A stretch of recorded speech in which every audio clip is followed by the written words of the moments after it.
back, everyone. This is Dave from Corn Productions, my co-host Stacie. Today we got special guest star Donald Heng, who we've actually talked to before. This is actually his second appearance on the channel, though we're going to see the first one first.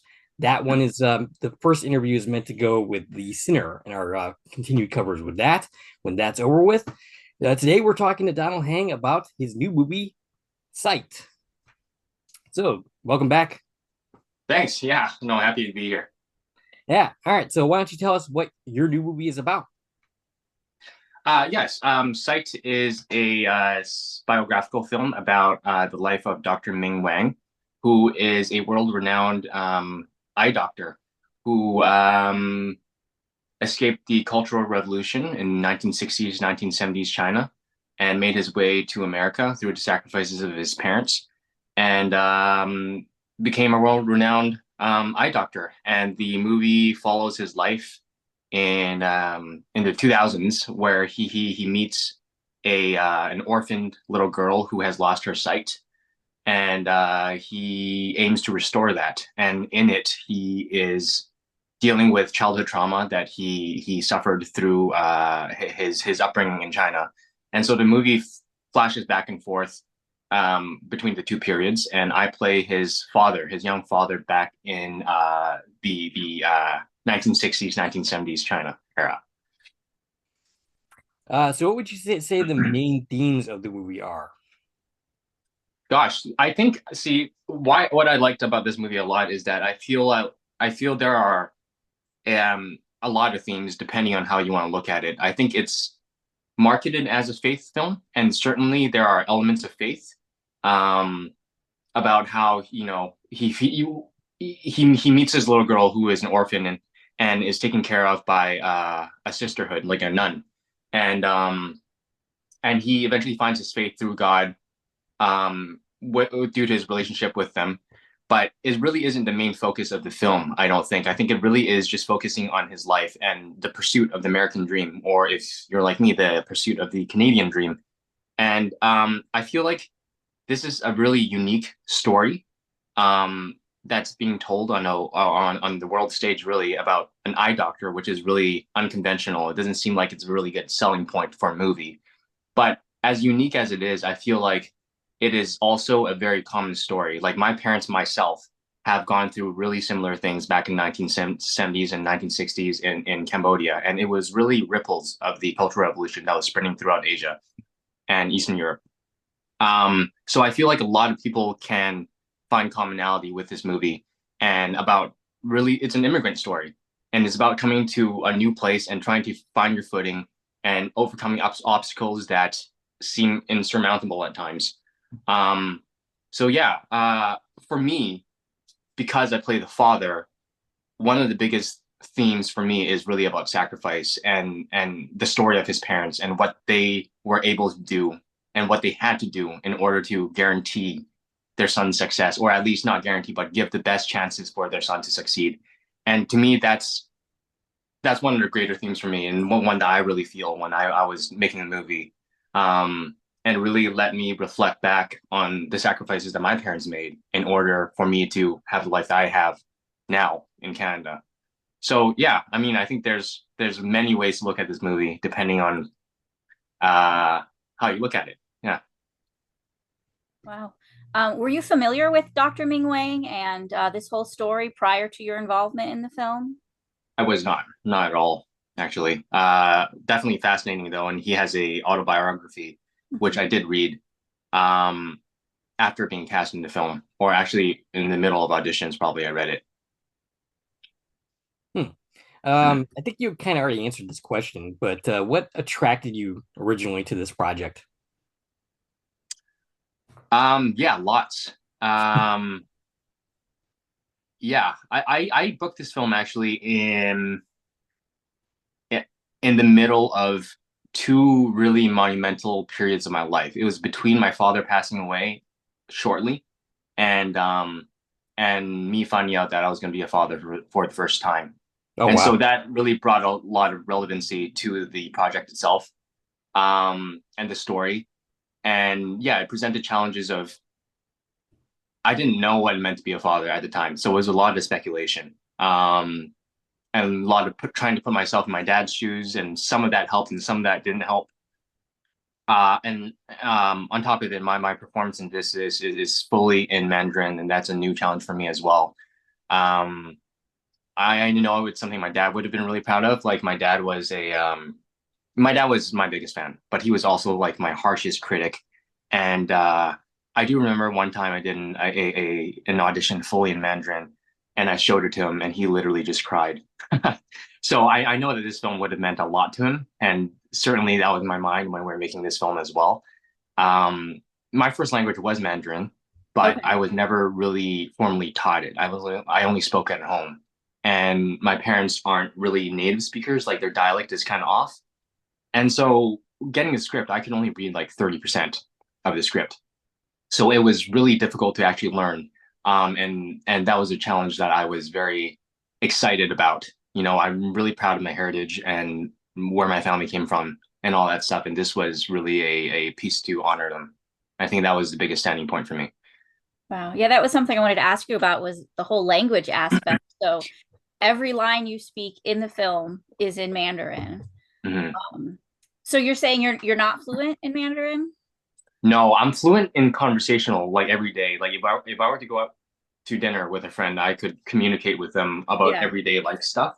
But because, you know, I play a doctor in this, and yeah, a lot of that, a lot of the vocabulary is quite honestly vocabulary I've never used in my life. Right. And so it may as well have been foreign to me. Like I was literally, we made this film over 3 years ago, and I didn't get to see it until February.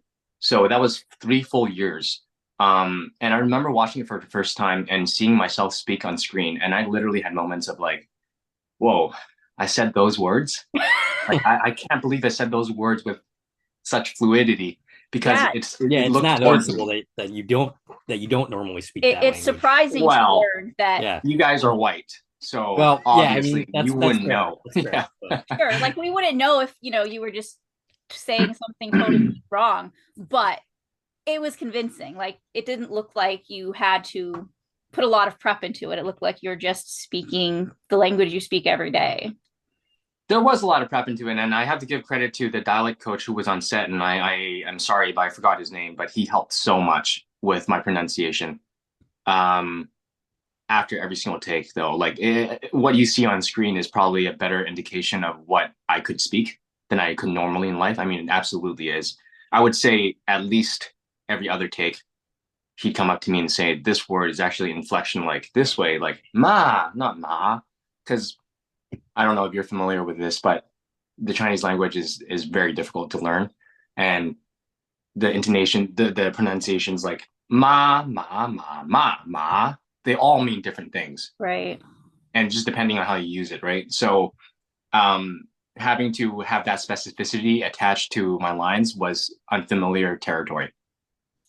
Would you say that was the most challenging part of this role for you? 100%, Is the language? no doubt. Yeah. Mhm. Well, you did a great job. Thank you. so you were not yet a father when you were filming this movie, but you were about to be. Yeah, yeah. Okay. That was one of her questions that she sent to me, was like, basically, did you use your emotional connection to your son, or to your, it is a son, you do have a son, right? I have a son, yeah. Yeah, okay. Did you use that emotional connection in the film to act against your on-screen son, but you didn't have that to draw on because you were not yet a father? No, in fact, a lot of it honestly was me putting myself in my dad's shoes. But a lot of it, I'll tell you why it didn't work sometimes, because my character really is, I wanted to really model him after, you know, like kind of an old-fashioned dad who, in Chinese culture, really, you don't really show your love outwardly. You don't hug and kiss your son. It's really just strict. But there's love behind there. You always know that there's love behind there. Why does this stop working with my dad was that my dad, for some reason, he's like a unicorn who was an immigrant who came here, and he knew how to show us love, and he played with us all the time, more than any other kid or any other father played with their kids. And my friends growing up would always say I had the coolest dad, and they wished that their dad was more like my dad.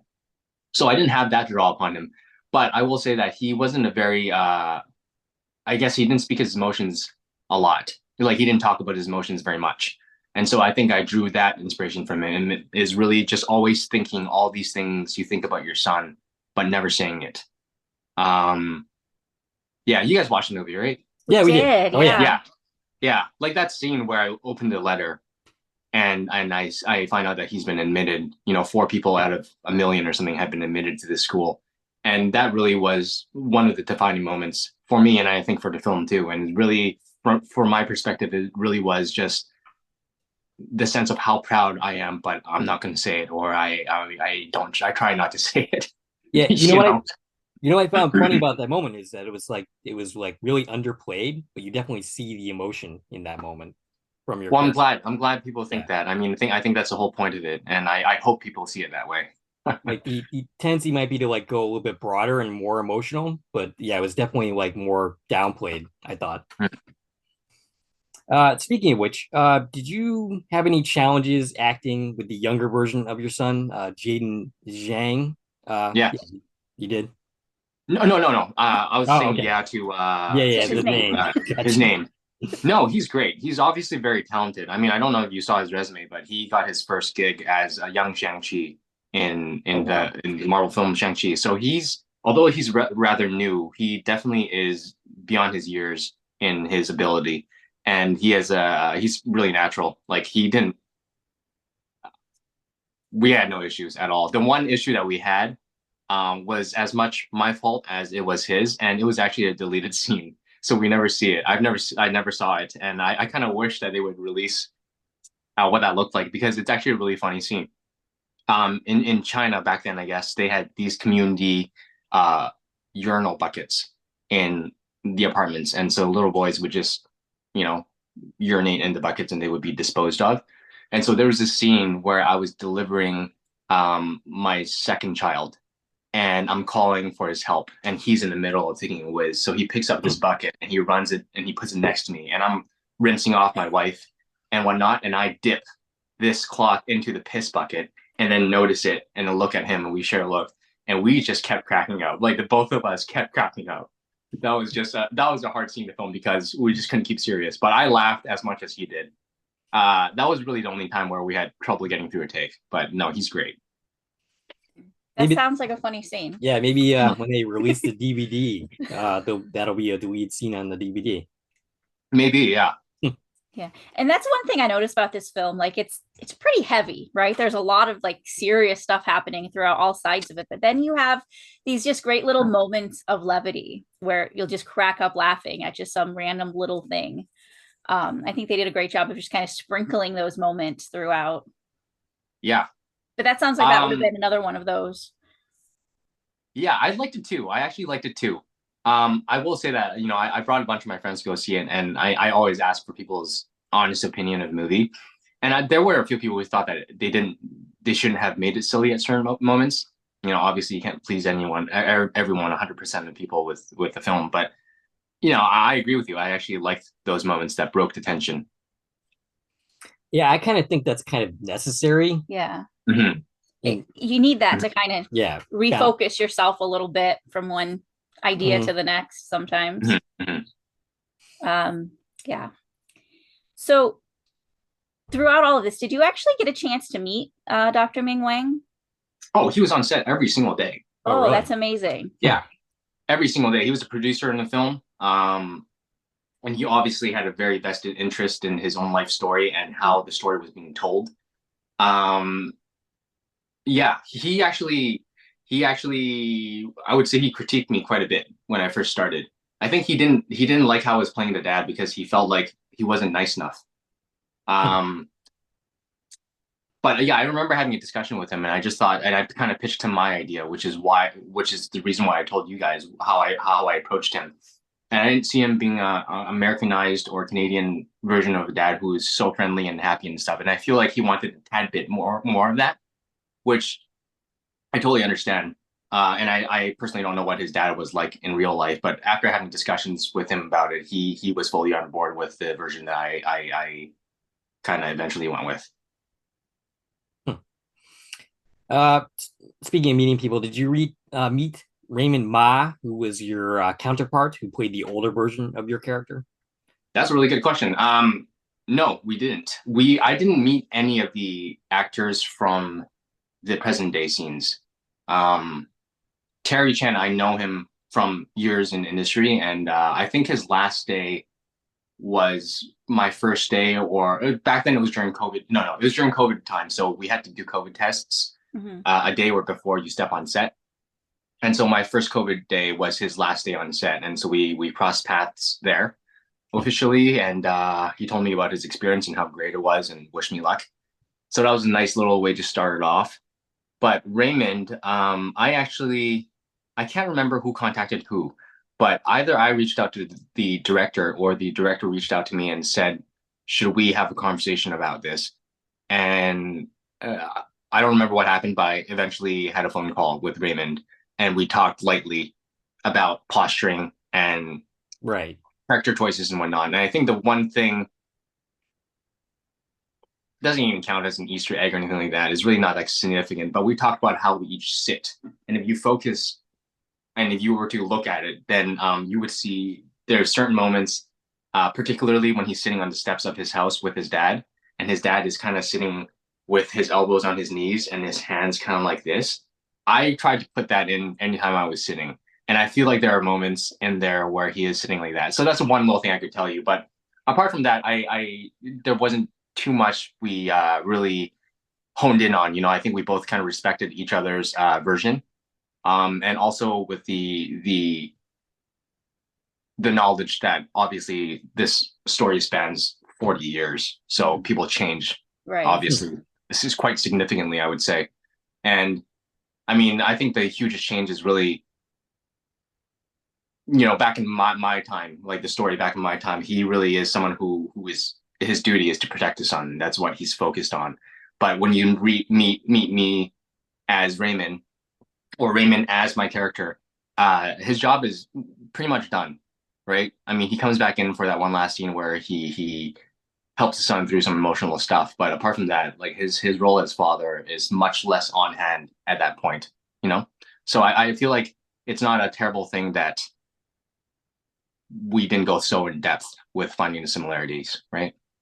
Yeah, I mean, he wasn't in the film that much, but yeah, I was just curious if you guys like got together and maybe discussed like, mannerisms and stuff like that. But yeah, you basically just did that on the phone. Yeah. Oh, the other thing was I tried to visit on set to watch them, and because of COVID rules, that wasn't allowed. Gotcha.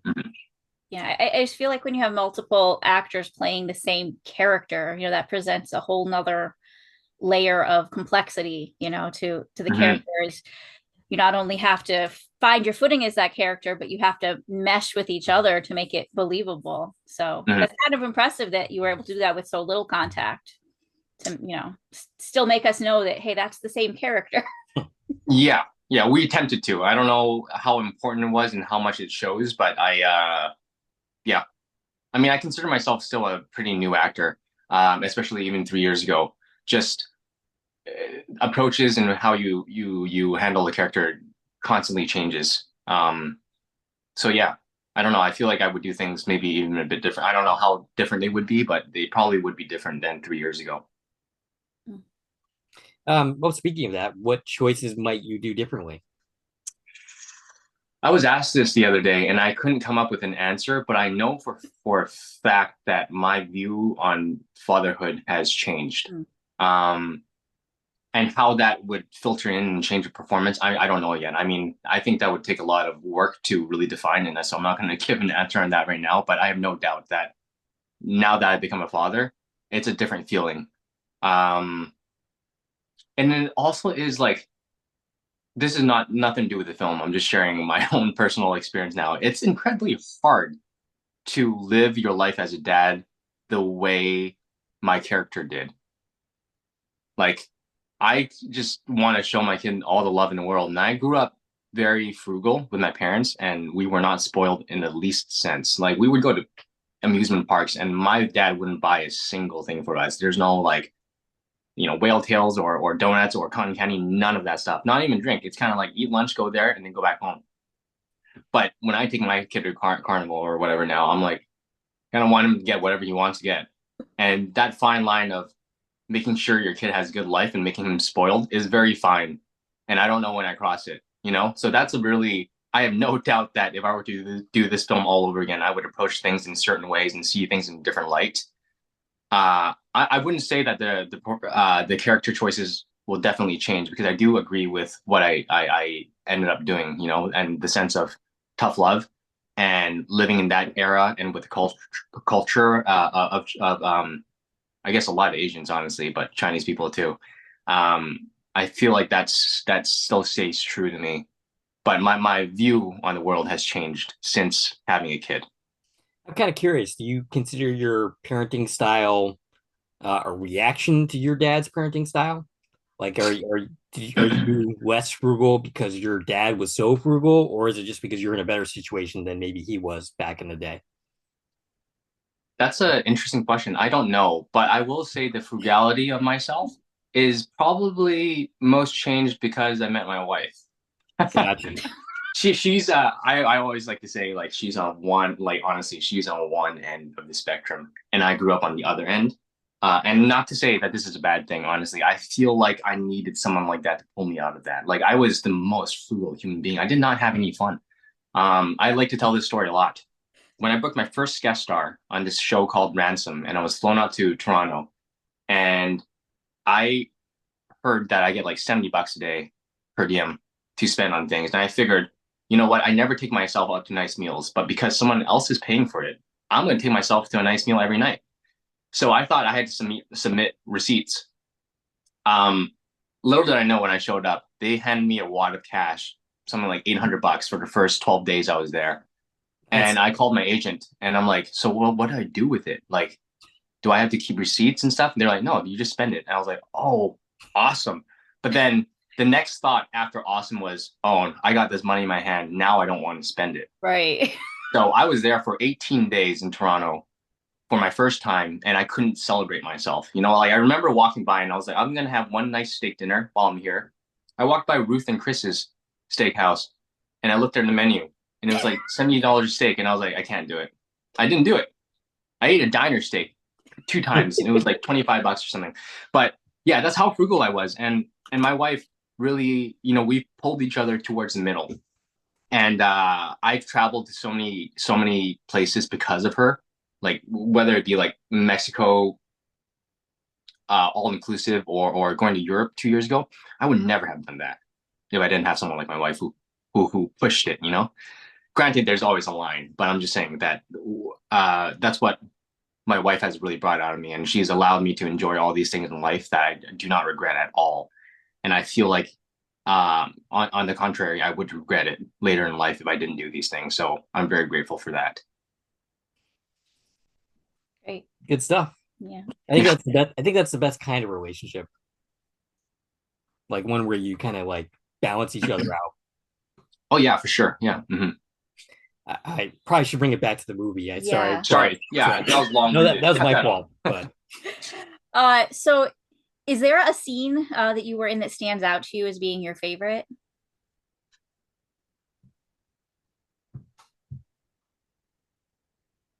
I actually like a lot of the scenes, so I don't know. I feel like that letter scene stands out to me, but I can't tell you why. Almost. I just remember when I was filming it, I felt a lot of emotions. Um, I felt a lot of emotions when I was filming that scene. I think again, it's tied to my dad, you know. Um, and then the need to cover it up because I was acting. You know, it was more so like I was thinking about my dad and what he might think about it, the fact that I was in this movie and he would have been exceptionally proud, but I wasn't able to show it. I think that was what came through and that worked for the character in that scene. And so I feel like that's why it stands out to me. Mm-hmm. so your character plays an instrument in the film, and I'm sorry I don't know how to pronounce it. I only heard it in Mandarin. I tried to look up the pronunciation on YouTube, but I got like multiple different ones. Yeah. Do you know how to pronounce it by chance? Or who? Okay. Yeah, we're not going to try saying that. Right. So is that an instrument that you were familiar with before starting filming? No. Never even heard of it.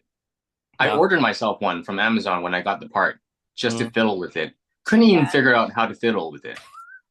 Yeah. So was that you playing in the movie, or did they like add that in post or whatever? I see. I was really worried that I was going to have to be playing it on set, but if you recall, when the only time I played it is when my back is to the camera, so you never have to see it. But no, I did not. But they did have someone on set who taught you how to hold it properly, and he also taught some of the cast members how to play. And he's actually in the movie. He's the bad guy, like the young soldier guy. He's a professional Erhu instructor, Jeffrey Pye. Yeah, he literally does that for a living. It's very coincidental, I would say, because I've never even heard of the instrument until then. Yeah, we'd never heard of it. And so we were really curious, like the history of that instrument. It seemed like it was a big deal in the film, right? Like that this was something that maybe would be like a very commonplace instrument in China, maybe the way they presented it. Yeah, I think so. And I think the main focus of that, introducing that, was back then, it was like if you're an intellectual or upper class, you just got sent to the fields for labor. And one way to avoid it was to join the song and dance group, and you toured the country performing. And so that's why his father encourages both their sons actually, to enroll in that. Yeah, I was kind of curious about that because like he was trying to be a doctor. That's what he wanted to be. And then his dad, after the schools get shut down, is suggesting that he needs to become a musician. And I was a little confused by that. Why that path? But yeah. The gist is one of the ways to avoid being sent away. Gotcha. I also want to say, I might be. I don't want to say it because I'm not sure about the historical accuracy of that. Actually, yeah, I don't know. Gotcha. Do we have anything else? We were wondering what the most challenging scene was for you to film.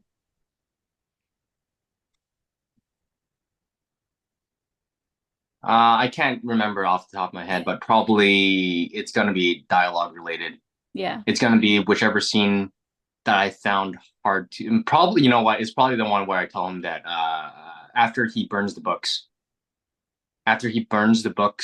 and his teacher gets taken away, and I'm sitting there at the table with him, and he apologizes to me for burning the books.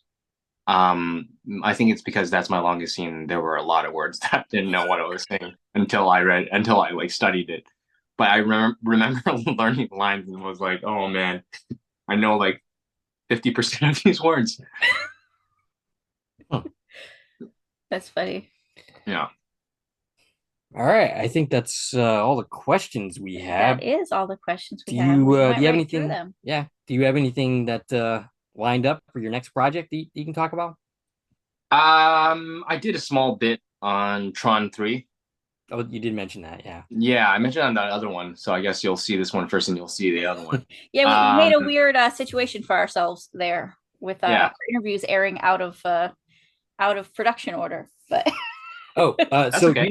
you know Chen pretty well, you would say? I know of him pretty well. We don't like hang out or anything. I certainly respect the crap out of him. Like, you know, as an Asian, honestly, this is why the movie means so much to us, to all of us, and to me, is because when I first started doing acting 12, 13 years ago, all the roles that I went out for were gangster roles, doctor roles, nerdy roles. Terry Chen was probably the only person that regularly worked and didn't audition for those things. Like, he was already well established. He was literally a pioneer. He's Canadian, so he's worked a lot in Vancouver as well as the States and stuff, but also in Vancouver. Like, we see him around and everyone just low-key worships this guy. He's just badass. He's talented. And he just like, he's a trailblazer in our industry, you know? And over the last 12, 13 years, we've seen our industry really change. And now we have a movie like this that is predominantly Asian cast, and it's about an eye doctor.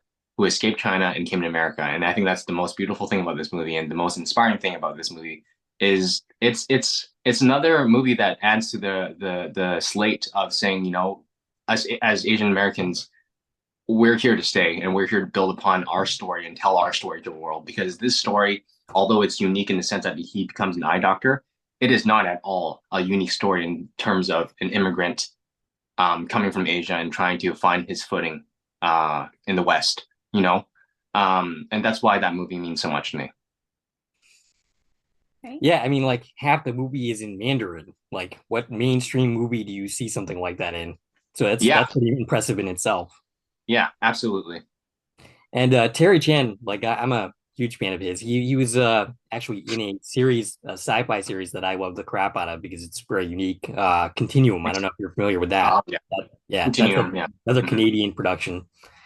Yeah, so yeah, I became a fan of him through watching that series. But yeah, so I was already pretty familiar with him. Yeah, man, I hope his career just takes to another level, you know, after this. He's constantly working, but I mean, I don't think the common person would know who he is, and I feel like people should. So Absolutely. Yeah. All right. All right. So tell everybody again, we're talking about the movie Sight. Here is the poster.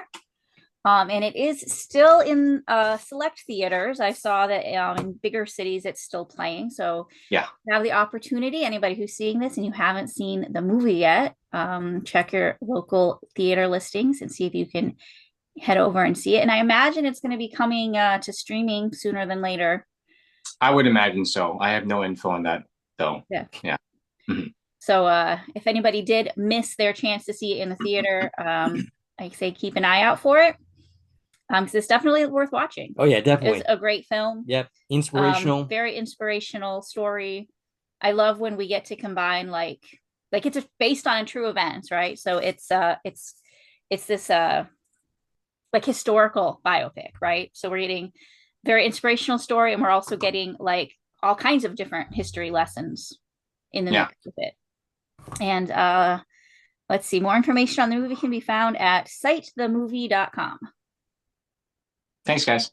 Yeah. Thanks for coming on again and talking to us. Hey, if you know in the future you end up doing another project and you want to come promote that, feel free to drop us a line and we'll definitely have you back for sure.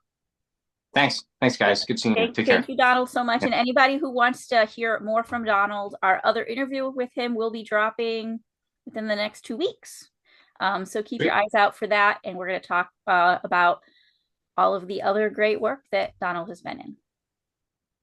Thanks, guys. Yeah, take care. All right. Thank you so much. Yeah. Have a good one. Bye-bye.